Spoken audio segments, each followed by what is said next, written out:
Hello friends, good morning. நான் உங்கள் பிரியா பேசுகிறேன். எல்லோரும் எப்படி இருக்கீங்க? இன்றைக்கி நம்ம பால் கொழுக்கட்டை செய்யலாம். பால் கொழுக்கட்டை செய்கிறதுக்கு என்னென்ன பொருட்கள் தேவை அப்படின்றத நம்ம முதல்ல வீடியோக்குள்ளே போய் பார்த்துடலாம் வாங்க. நான் பால் கொழுக்கட்டை செய்கிறதுக்கு ஒரு அழகு பச்சரிசி எடுத்திருக்கேன். அதாவது ஒரு கப் அளவுக்கு பச்சரிசி எடுத்திருக்கேன். இந்த பச்சரிசியை தேவையான அளவுக்கு தண்ணி சேர்த்து ஒரு 2லிருந்து 3 மணி நேரம் ஊற வச்சுக்கலாம். ஒரு பிளேட் போட்டு மூடி வச்சுருங்க, நல்லா ஊறட்டும். பாருங்கள் ஃப்ரெண்ட்ஸ், நம்மளுடைய அரிசி நல்லா 2 மணி நேரம் ஊறிடுச்சு. இப்போ நம்ம இந்த அரிசியை வாஷ் பண்ணி எடுத்துக்கலாம் வாங்க.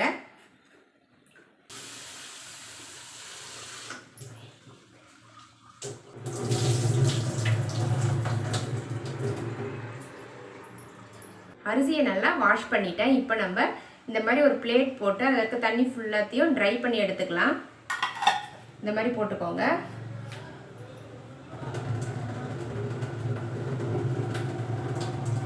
ஓகே ஃப்ரெண்ட்ஸ், தண்ணியை நல்லா வடிச்சாச்சு. இப்போ நம்ம ஒரு காட்டன் துணி போட்டு இந்த அரிசியை நம்ம ஆற வச்சு எடுத்துக்கலாம். பாருங்கள் ஃப்ரெண்ட்ஸ், இந்த மாதிரி நான் ஒரு காட்டன் துணியை எடுத்துக்கிறேன். இதில் அரிசியை காய வைக்க போகிறேன். வாங்க காய வச்சு எடுத்துக்கலாம்.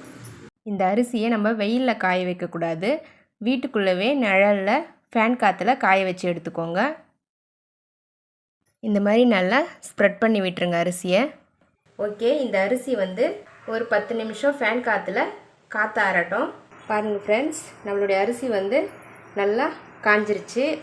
ரொம்ப காயக்கூடாது, இந்த மாதிரி கையில் ஒட்டணும். கொஞ்சம் ஈரப்பதம் இருக்கணும் இந்த அரிசி நம்ம காய வைக்கும்போது. அப்போ தான் நம்மளுக்கு பால் கொழுக்கட்டை நல்லா வரும். பாருங்கள், இந்த மாதிரி கையில் ஒட்டணும் நம்மளுக்கு. இப்போ நம்ம இந்த அரிசியை மிக்ஸி ஜாரில் போட்டு அரைச்சி எடுத்துக்கலாம்.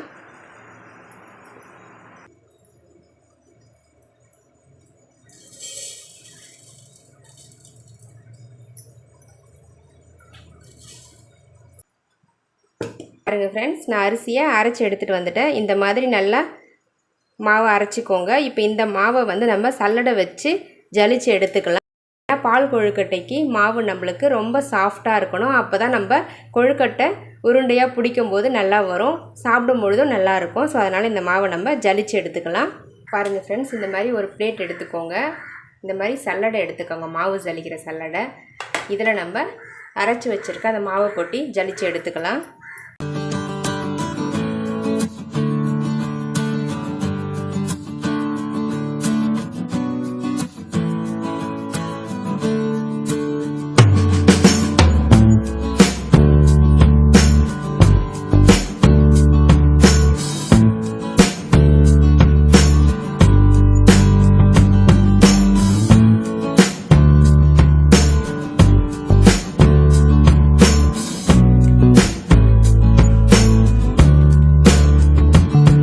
அவ்வளோதான் ஃப்ரெண்ட்ஸ், இதெல்லாம் வேஸ்டேஜ். இதை நம்ம டஸ்ட்பினில் கொட்டிடலாம், இல்லை மாட்டுக்கு நீங்கள் வச்சுக்கோங்க.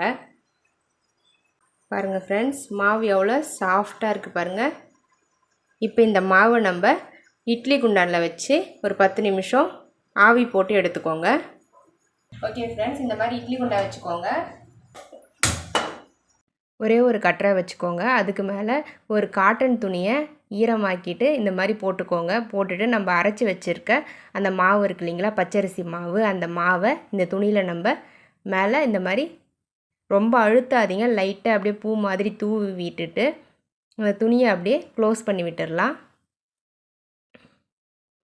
இந்த மாதிரி க்ளோஸ் பண்ணிக்கோங்க. க்ளோஸ் பண்ணிவிட்டு மூடி போட்டு மூடி வச்சுருங்க. ஒரு 10 நிமிஷம் இந்த மாவு நல்லா ஆவி போட்டு வேக வச்சு எடுத்துக்கோங்க. அதுக்கு பக்கத்துலேயே ஒரு அடுப்பில் நான் ஒரு 1/2 லிட்டர் பாலை காசி எடுத்துக்க போகிறேன். இந்த பால் நம்ம பால் கொழுக்கட்டைக்காக தான் காசுறேன். 1/2 லிட்டர் பாலுக்கு 1/2 லிட்டர் தண்ணி சேர்த்து காசுங்க. ஏன்னா கொழுக்கட்டை இதில் தான் வேகணும்.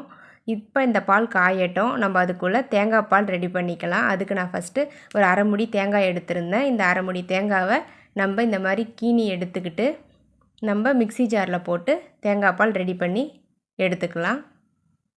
தேங்காய் பால் எடுக்கும்பொழுது அதிகமாக தண்ணி சேர்த்துடாதீங்க, கொஞ்சமாக தண்ணி சேர்த்து தேங்காய் பால் எடுத்து வச்சுக்கோங்க. பாருங்கள் ஃப்ரெண்ட்ஸ், நம்மளுடைய பால் நல்லா பொங்கிருச்சு. இப்போ இந்த பாலை அடுப்பு சிம்மில் வச்சு விட்டுருங்க. பால் நல்லா சுண்டி வரட்டும். அதுக்குள்ளே நம்ம இந்த தேங்காவை கட் பண்ணிக்கலாம். இந்த மாதிரி தண்ணியில் வாஷ் பண்ணிவிட்டு அதுக்கப்புறம் கட் பண்ணுங்கள். நம்ம சாப்பிட்ற ஃபுட் ஐட்டம்ஸில் இந்த மாதிரி தேங்காவை வந்து அடிக்கடிக்கு சேர்த்துக்கோங்க. தேங்காய் வந்து நம்ம உடம்புக்கு ரொம்பவே நல்லது. நம்ம வாயில் புண் இருந்தாலோ இல்லை வயிற்றில் புண் இருந்தாலோ இந்த தேங்காய் பால் வந்து அதை குணப்படுத்தும். ஸோ அதனால் நம்ம தினந்தோறும் உணவில் வந்து தேங்காவை சேர்த்துக்கிறது ரொம்பவே நல்லது. பாருங்கள், நான் எல்லா தேங்காவையும் இந்த மாதிரி குட்டி குட்டி பீஸாக கட் பண்ணிவிட்டு இப்போ மிக்ஸி ஜாரில் போட்டுக்கலாம். மிக்ஸி ஜாரில் போட்டுட்டு கொஞ்சமாக தண்ணி சேர்த்து அரைச்சி எடுத்துக்கோங்க. பாருங்கள், இந்த மாதிரி நான் தேங்காய் பால் அரைச்சி எடுத்துட்டேன். 10 நிமிஷம் ஆயிடுச்சு. இப்போ நம்ம மாவு குக் ஆகிடுச்சான்னு பார்க்கலாம். பாருங்கள், நம்மளுடைய மாவு சூப்பராக குக் ஆகிடுச்சு. இப்போ இந்த மாவை ஒரு பிளேட்டுக்கு மாற்றிடலாம். நம்ம அடுப்பில் வச்ச பாலை ஒரு முறை கிளறி விட்டுக்கலாம். இந்த மாதிரி கிளறி விட்டுட்டு சிம்லேயே வச்சுக்கோங்க, அடுப்பை ஆஃப் பண்ணாதீங்க. இப்போ நம்ம கொஞ்சமாக இது பக்கத்துலேயே சுடுதண்ணி காசி எடுத்துக்கலாம். இந்த சுடுதண்ணி எதுக்குன்னா நம்ம மாவை பிசையறதுக்காக தேவைப்படும். நம்ம ஆவி போட்டு எடுத்த அரிசி மாவை இந்த மாதிரி கொஞ்சம் கொஞ்சமாக சுடுதண்ணி வச்சு பிசைஞ்சு எடுத்துக்கோங்க. நம்ம அரிசி மாவை ஆவி போடும்போதே இந்த அரிசி மாவு 50% குக் ஆகிடும். அதே மாதிரி இந்த சுடுதண்ணி ஊற்றி நம்ம பிசையும் போது ஆல்மோஸ்ட் இந்த அரிசி மாவு குக் ஆகிடும். ஸோ நம்ம பால் கொழுக்கட்டையை பிடிச்சி நம்ம பாலில் போடும் பொழுது நம்மளுடைய பால் கொழுக்கட்டை கரையாமல் இருக்கும். ஸோ அதனால் இந்த மாதிரி நல்லா ஆவி போட்டு சுடுதண்ணி போட்டு பிசைஞ்சு எடுத்துக்கோங்க மாவை. நம்ம பிசைஞ்ச மாவை இந்த மாதிரி ரெண்டாக ஸ்ப்ளிட் பண்ணிக்கிறேன். ஸ்ப்ளிட் பண்ணிக்கிட்டு ஃபஸ்ட்டு ஒரு பார்ட் எடுத்துக்கலாம். நம்ம இதில் வந்து நம்ம சின்ன சின்ன உருண்டைகளாக பிடிச்சிக்கலாம். இந்த மாதிரி ஃபஸ்ட்டு ரோல் பண்ணிக்கோங்க. ரோல் பண்ணிவிட்டு 1 இன்ச் அளவுக்கு சின்ன சின்னதாக இந்த மாதிரி ஸ்ப்ளிட் பண்ணி வச்சுக்கோங்க. உங்களுக்கு ஈஸியாக இருக்கும். ஒரே சைஸில் நம்மளுக்கு பால் கொழுக்கட்டை கிடைக்கும். ஸோ அதனால் இந்த மாதிரி ஸ்ப்ளிட் பண்ணிவிட்டு அதுக்கப்புறமா அந்த ஸ்ப்ளிட் பண்ண பீஸ் எடுத்து இந்த மாதிரி கொழுக்கட்டைகளாக பிடிச்சி வச்சுக்கோங்க. எல்லா மாவுலேயும் இந்த மாதிரி கொழுக்கட்டைகளை பிடிச்சிக்கோங்க.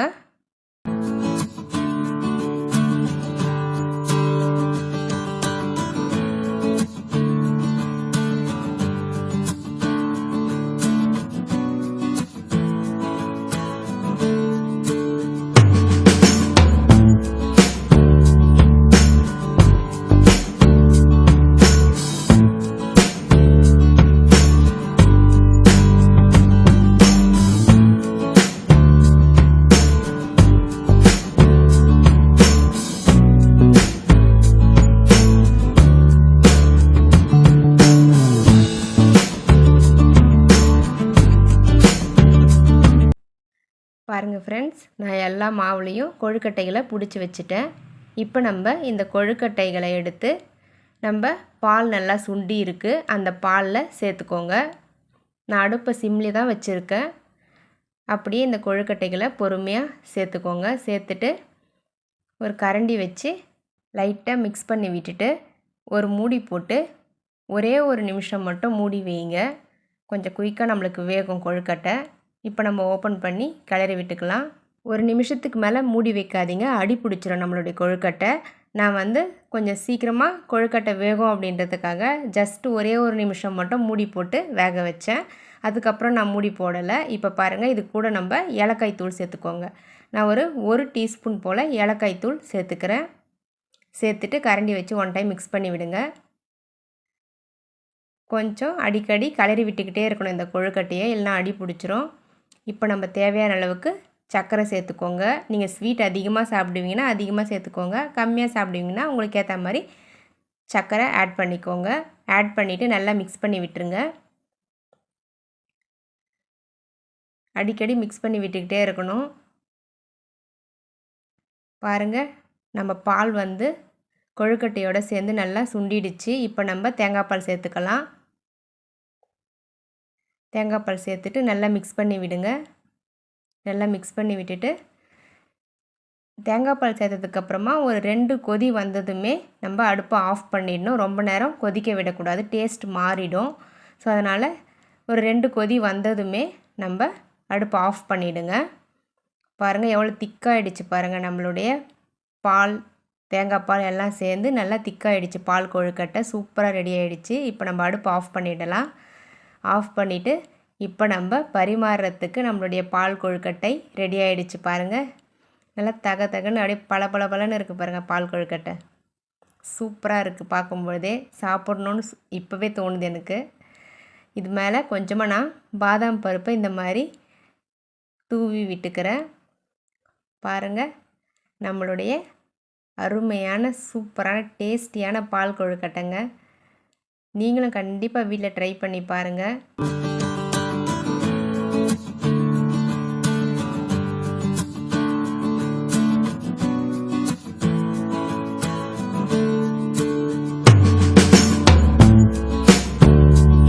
அவ்வளோதான் ஃப்ரெண்ட்ஸ், நம்மளுடைய பால் கொழுக்கட்டை ரெடி ஆகிடுச்சு. பாருங்கள் ஃப்ரெண்ட்ஸ், எவ்வளோ அழகாக இருக்குன்னு சொல்லிட்டு சாப்பிட்டு பார்த்துருவோமா?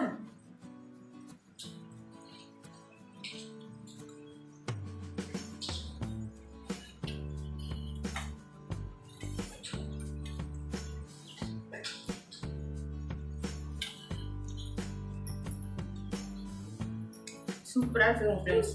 நம்மளுடைய பால் கொழுக்கட்டை சூப்பராக இருக்குது. நீங்களே இதே மாதிரி வீட்டில் ட்ரை பண்ணுங்கள். என்னோட வீடியோஸ் உங்களுக்கு பிடிச்சிருந்தா மறக்காமல் பால் சமையல் சேனலை சப்ஸ்கிரைப் பண்ணி வச்சுக்கோங்க. அதுக்கு பக்கத்தில் இருக்க பெல் பட்டனையும் ப்ரெஸ் பண்ணுங்கள். அதுக்கு பக்கத்தில் இருக்க ஆல்ன்ற பட்டனையும் ப்ரெஸ் பண்ணுங்கள் ஃப்ரெண்ட்ஸ். அப்போ தான் நான் போடுற வீடியோஸ் உங்களுக்கு உடனுக்குடனே நோட்டிஃபிகேஷனாக வரும். இன்னொரு ரெசிபியோட நெக்ஸ்ட் வீடியோவில் சந்திக்கிறேன் ஃப்ரெண்ட்ஸ். தேங்க்யூ, பாய்.